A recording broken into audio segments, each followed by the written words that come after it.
Hello, this is Matt on the Moon Lambo channel, and this video is going to be a follow-up to a video I made just the other day on a concept of a quote-unquote threat to the long-term viability of XRP being positioned as a bridge currency. If you want to see the original video, I put it out just the other day. It's the only video I have lately at all that is 32 minutes long. So if you find one that's like right around 32 minutes, yes, that is the one I'm talking about there. And no, you don't need to have watched that to understand this. This video will be able to stand alone on its own. But ultimately, there's an individual who was operating in good faith, just had some concerns about the long-term viability of XRP, not a troll whatsoever, and just wanted to get to the truth of the matter. And he had this idea about smart contracts effectively making XRP obsolete. And so I ran through that yesterday, but he had a couple tweets and it brought up a couple points, so I just thought I'd run through just basically a little critical thinking exercise. And so I love that. This is one of my favorite types of things to do, is engage with people in the community like this, and then to get to share our back and forth, the fun information in videos like this. Because to me, the free exchange of ideas like this, and just knowing that we're all trying to just get to the truth, like knowing that that's the environment that we're in, is one of my favorite freaking things on the planet. I have another critical thinking exercise to share with you that went off the rails a bit. It definitely devolved, I will say that. It's not the worst that I've experienced, but it wasn't ideal. And it had to do with the concept of gold not being able to move as efficiently as cryptocurrencies. And I mentioned that in a separate video just the other day. And so there was an individual that says, "No, Moon Lambo, you are wrong." And then I disagreed, and it kind of devolved from there. So I'm gonna withhold, even though it was a public discourse, I'm gonna go ahead and withhold the individual's name. But I think it's such a good learning opportunity about functionally the difference between a decentralized cryptocurrency versus a digital asset, whatever it may be, a tokenized whatever, that does require trust from a central authority, and fundamentally the differences between those two things. So I do want to talk a little bit about that. Before I go into any further detail, if you would please delicately tap the like button, I would definitely appreciate it. And if you are a fan of Ripple and XRP, you done came to the right spot, son or daughter. And so the article that I was citing is titled "Why XRP Could Fail or Not Be Used in Cross-Border Payments in the Long Run." And it's written by Jared Miller, who tagged me along with some others in the community. And so there was a good bit of back and forth all up on the Twitters, which to me was just fun, because I love my ideas to be tested. If there's something that I believe, then I just want, because especially in case I'm wrong, like I have real money invested in XRP. If I'm wrong and somebody thought of something that I haven't, I want to be aware of that, because that might adjust my investment strategy, right? And I think we should all want to be aware. We shouldn't just shoo away something that sounds bad about one of our investments, because if that's your go-to response, that's an indication that you are tied to it in a way that is not healthy. Perhaps ideologically, who knows, but it's become part of your identity perhaps. That's not going to help you to make good, solid decisions. And to be clear, I don't have a financial background. I'm not offering financial advice, so definitely don't buy or sell anything because anything I say are right. I'm just sharing my everyday Joe Schmo opinion here. But I just think in general it's best to just keep emotion out of this stuff and just use logic to kind of guide you through life in general, whatever the topic may be. And so Jared Miller wrote, and this is after I made a video where I was covering this topic, and it was so fun going through. And Jared Miller watched it, and he wrote, "Moon Lambo, thank you for the video today, whole dedicated to discussing my article. Feeling honored. It's so important as an investor to always be engaging in challenging thought and ideas regarding our investments. And my friend Jared, we are absolutely on the same page. And if we never end up agreeing about the legitimacy of the particular concern that you brought up, that's okay. Because I totally get the vibe that you're operating in good faith. You're not a troll. So now, if you were a troll and I could pick up on that vibe, then I'd just probably want to stop disgusting. Sometimes when I encounter a troll, maybe I don't know they're a troll at first. If I do, I usually don't engage. But if I find out somebody's a troll, if I continue the conversation, it's purely because I know people are reading through the Twitter thread, so it would be beneficial for them. But I don't enjoy those confrontations. I really don't. It's more fun to me to engage with people that I believe are just trying to get to the the truth and like having their ideas challenged. That's where I'm always coming from. I've been saying that for the whole time I've been running this channel, and this is one of those instances. And so let's get to here. So Jared actually did bring up a couple of points after watching the 32-minute video I put out the other day. And so I want to share it with you and just share a few more of my thoughts to wrap up this. And I'm going to move on to the next conversation, which definitely devolved in a way that was disappointing to me. But, excuse me. Jared wrote, I wanted to quickly touch on the trust issue. Two aspects here. One, yes, 200 nations could agree, just in the same way they agree on using SWIFT. So the idea here being, because I don't want to go through the whole thread, the Twitter thread here, basically what he's talking about here is just this idea that central bank digital currencies could be used in place of XRP. And what the idea that he had proposed was that due to smart contract integration, you'd no longer need a bridge currency. But the fact of the matter, here's the thing, and I think I might be able to articulate it even better than I did the other day. The problem with that is you're recreating the friction that exists today, because all you're doing, you're putting it on a cryptocurrency exchanges then, and in order for that to work, if there's going to be multiple central bank digital currencies used, which again, central bank digital currencies, it's just a new representation of fiat. It is fiat currency. It just is. And so you'd need essentially an infinite number of pairs, and then you'd have the trouble of liquidity on top of that. But even just having the pairs in place in the first place, and then still you don't have anything built out to make it actually connect. Because think about this. If you're in the United States, like say you're a bank, and you want to convert the United States dollar to the Mexican peso. And now let's say that both of them are our central bank digital currency. So the United States dollar, it's a central bank digital currency. The Mexican peso, it's a central bank digital currency, right? And so you're sending the United States dollar central bank digital currency, or CBDC for short. Let's say you send that over from the United States-based exchange over to a Mexico-based exchange, whatever that may be. And so now they've got it. You can be like, okay, see, there you go. Well, the central bank digital currency over. Okay, but let's think logically through the mechanics here. What does the Mexico-based exchange send back? Because I'll tell you what, Bank A, the originator of this particular transaction, they're not just going to give the United States dollar up for free. They need something in return. It's an exchange. There needs to be buying and selling, right? That's the transaction. So they're sending over the United States dollar, right? And it's the CBDC version of it. What do they get in return? What is being sent back? And why do they want it? What would it be? What trading pair are we talking about? Are we talking about the central bank digital currency version of the Mexican peso? And why does the bank want that? And why would they take that? And then you start to get into this whole situation where you can see it's basically the same friction we already have today, but a new digitized version of it. Where people, because you have to understand, you have to have the liquidity somewhere. Because he, for some reason, and he'd have to flesh this out further, but he's talking about the idea of smart contracts making it so that Nostro accounts are no longer necessary. And I'm sorry, that's just not the case. Because it's not the case that, because there has to be dormant capital. Because otherwise, what are you talking about? So, okay, let's say magically the capital is no longer dormant, right? It no longer has to be tied up because of this smart contract idea that Jared came up with here. So where does it go? Well, people can just use it to invest in their business, this or that, or use this collateral for loans. Who knows? Whatever it may be. Well, once it's being used for other purposes, what is getting tapped into then? Because there's nothing on demand to tap into if it's getting used for other stuff. And so I'm sorry, the idea that you don't have to have pre-funding anymore because of this concept is not accurate. It could not be more wrong, and I say that respectfully. I think Jared probably knows that from me at this point. I just disagree with him. I think he's wrong on this, and I'm always welcome to hear a retort to that. But I do believe the idea that if he still thinks it makes sense, he's going to have to articulate it in a different way to persuade me, because there is no. You'd have to explain the mechanics, because I'm explaining the mechanics of what it would look like if the central bank digital currencies, if they existed, and even if you implement a smart contract. But let's take it a little further. So you're saying that the smart contract fixed it. Well, that's just a cryptographically secure message. Understand that that's the messaging portion of RippleNet. That's what it already does. You don't need a cryptocurrency for the messaging portion of that. That's already, you can do that without it. For the settlement's different. And so check this out. He wrote, the IMF, for example, could be the governing body for smart contract policies, which countries will have to adhere to.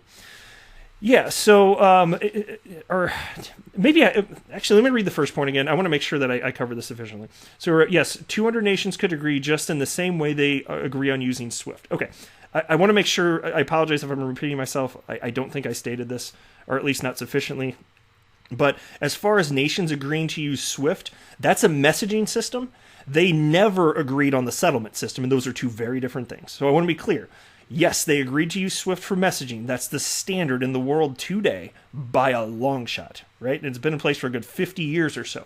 But no, the settlement portion is still fractured. And so Ripple is solving this with cryptographically secure messages, which is effectively, smart contracts are that.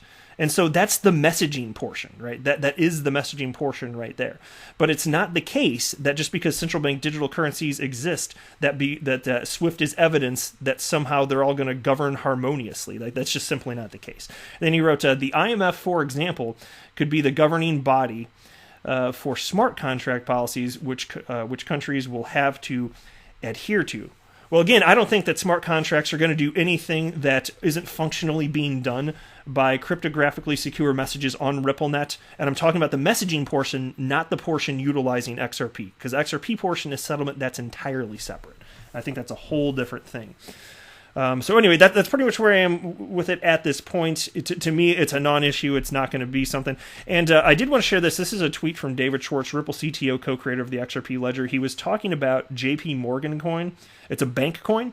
And I'm sharing this because whether you're talking about a bank coin, a stable coin, or a central bank digital currency, they all have one shortcoming in common, which is that they're centralized. They're centralized solutions, and so you're not solving for the issue of trust, which is a fundamental problem when it comes to settlement.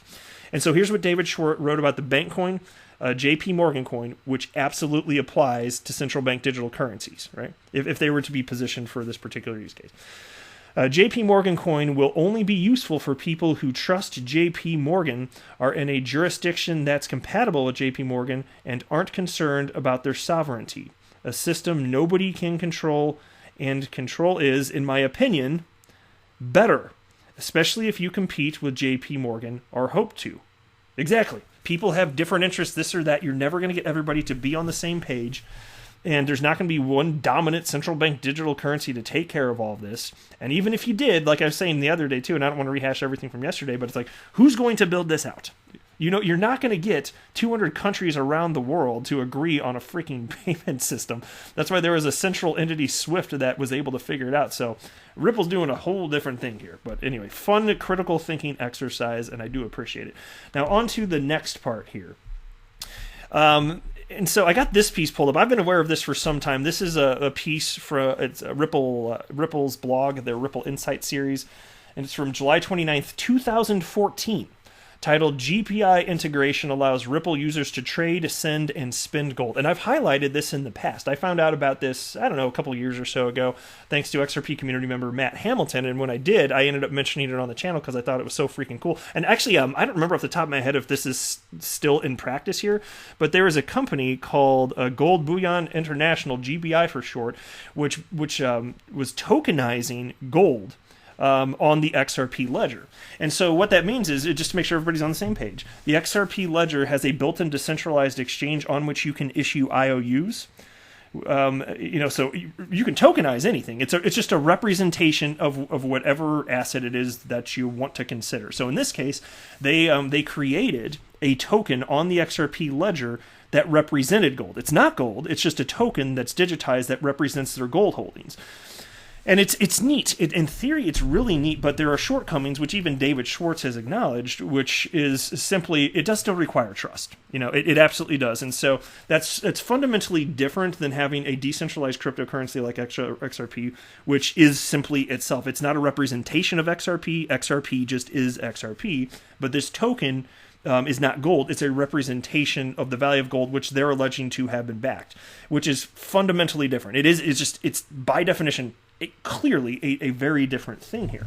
And so I'm going to keep the individual's name out of this because it doesn't matter, but there's a good enough information in here despite the fact that this kind of evolved a little bit, that I wanted to share some of my thoughts, because I was coming at it from just an intellectual perspective and like genuine intellectual curiosity, and the other individual, as it turns out, wasn't so much, and ended up, basically doing the internet equivalent of screaming at me by typing in all caps, which I'm just not responding to. But anyway, I think that there's still something to be had or so. The individual wrote, update for our beloved Moon Lambo, gold is now tokenized, so your assertions were in fact incorrect, sir. Please update in your next video. And I wasn't completely sure what he was talking about. And so I had a separate video where I was talking about gold and just the concept of potentially the market cap of gold getting eaten up by digital assets because of a number of reasons, really, including gold is effectively being printed because more is being mined 2%. It's like market cap, who knows where that ends. And if mining gets more efficient or more reserves are found, who knows the amount of supply that could increase every single year. It could go up. We don't know. But with Bitcoin and cryptocurrencies, the ultimate market cap. Now, there are some that actually do allow for perpetual creation, and that's fine too if that's the ecosystem they want. But like, there's a finite amount of Bitcoin, and there's a finite amount of XRP. It is scarce, and it's actually deflationary because some gets burnt with every single transaction here. And so my response to that was, anything can be tokenized. I wasn't talking about that. What are you claiming is incorrect? And to that point, and I do mean that literally. I wasn't talking about the tokenization of anything. I was talking about, I do remember talking in the video about how gold cannot be moved as easily as cryptocurrencies, because cryptocurrencies are digital. If you have a fast one, especially like XRP, it's like blazing fast, 3 to 5 seconds, ledger closes, boom, done. Whereas gold is heavy, and you got to store it somewhere, this or that. Good luck using it as money if you want to slice off a little piece of it to like buy a bagel somewhere or something like that. It's not exactly easy. And so when he started talking about tokenization, I kind of thought maybe that's the direction he was going to go. And so he responded with the following: you said gold just simply cannot move as efficiently as Bitcoin when it actually can in tokenized form. Just needed to correct that statement. I'm no fan of either asset in comparison to XRP. However, we just have to be more cautious in our interpretations. It's all good, just explain your error by not factoring in gold new attributes. And so I responded with the following. And so he's still very sure that I'm making an error. And so I responded with the following. Was wondering if you meant that. A gold token is a representation of gold, but it's not gold itself. Gold is not easy to move around, so I stand by my statement. Now, if you want to talk about tokens, happy to. Of course, the token as a representation of gold requires trust of the centralized authority that issues it. It's just not the same as actually holding gold yourself. And this is the part where it started a little bit to go in a way that I didn't care for. He wrote, Moon Lambo, I assume all tokens require trust. Well, I mean, if they're tokenized with central authorities, yeah, but XRP doesn't have a central authority, so no, on that front anyway.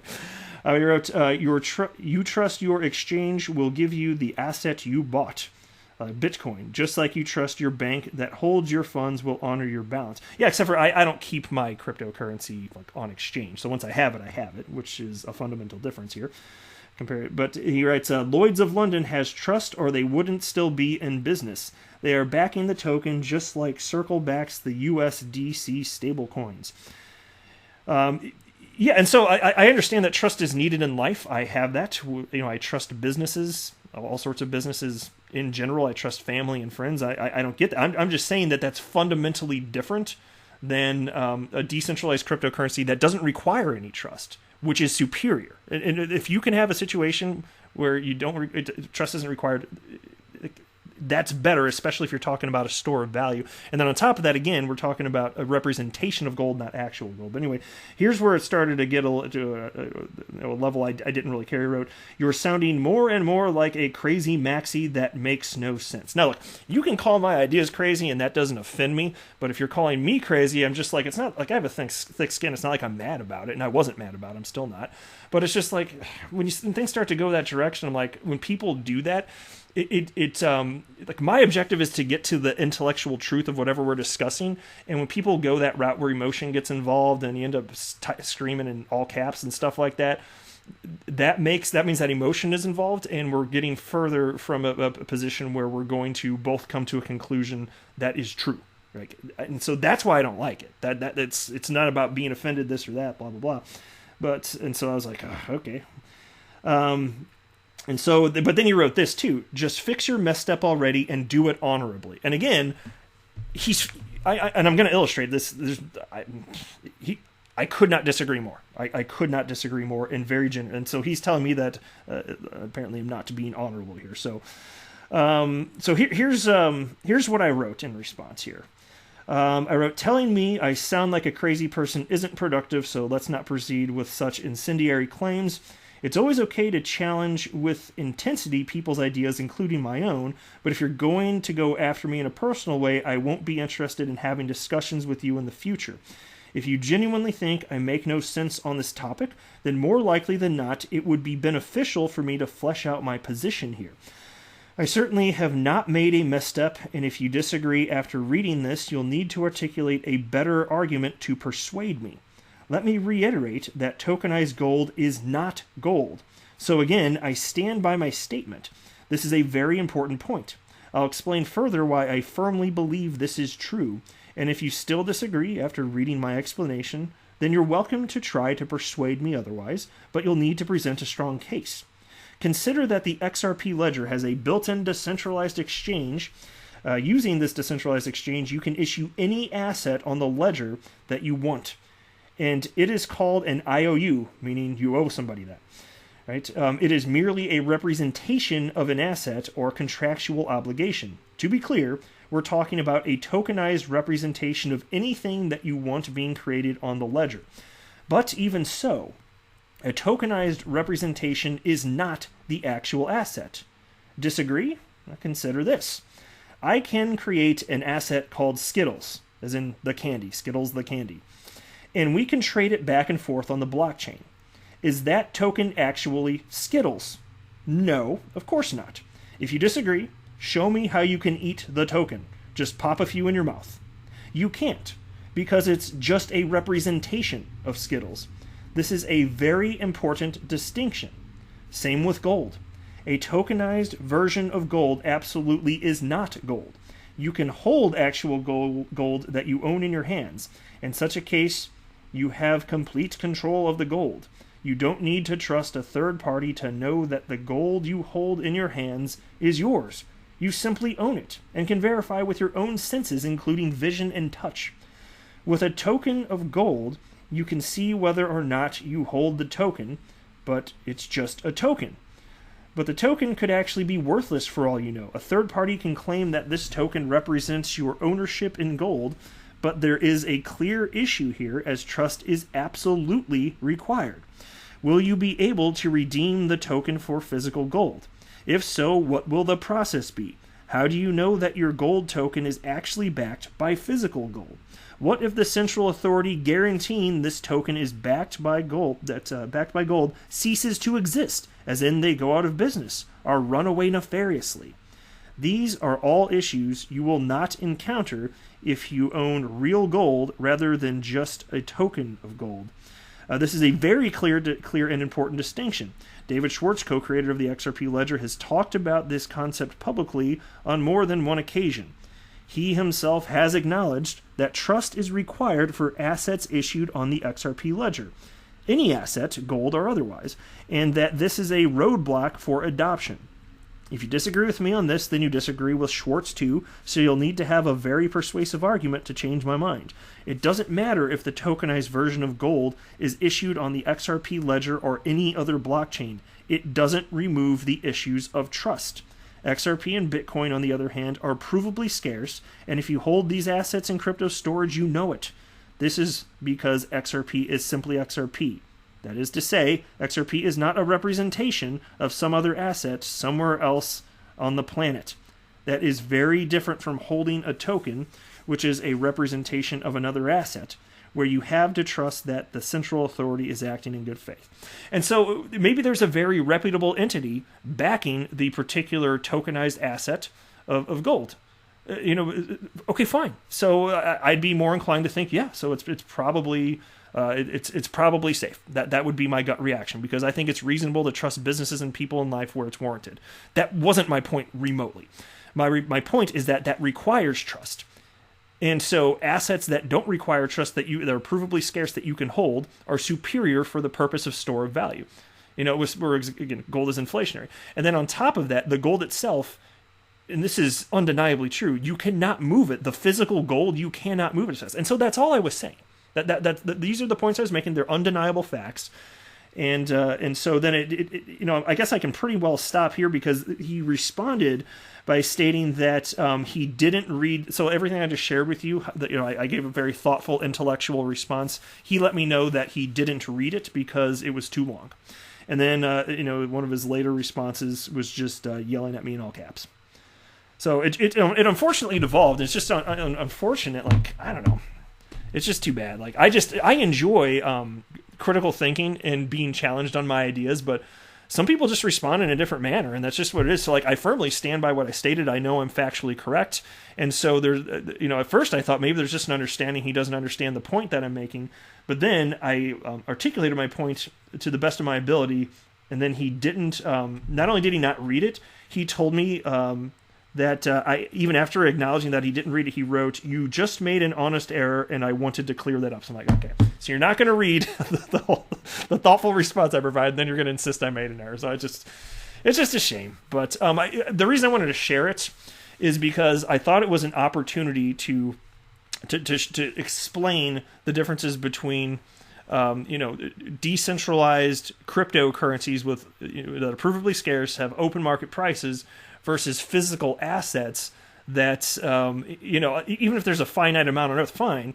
But effectively, there's who knows what the market cap is, because more and more just keeps getting mined, and it's not easy to transport, right? There's a reason people aren't using gold as money effectively here. And so those are just the points that I was making. I think that the average person, I'm willing to bet, would agree that what I'm stating is not only factual, but... actually, no, probably just that. I probably just need it is factual. It just is. Like, it simply is. So... I guess I can wrap up there, though. But it's to me, it's always fun to think through this stuff. It's just more fun when emotions don't get involved. But it is what it is, man. Humans are humans. I am not a financial advisor. Do not buy or sell anything because of anything that I say or write. That would be a very, very, very bad idea. Until next time, to the moon, Lambo.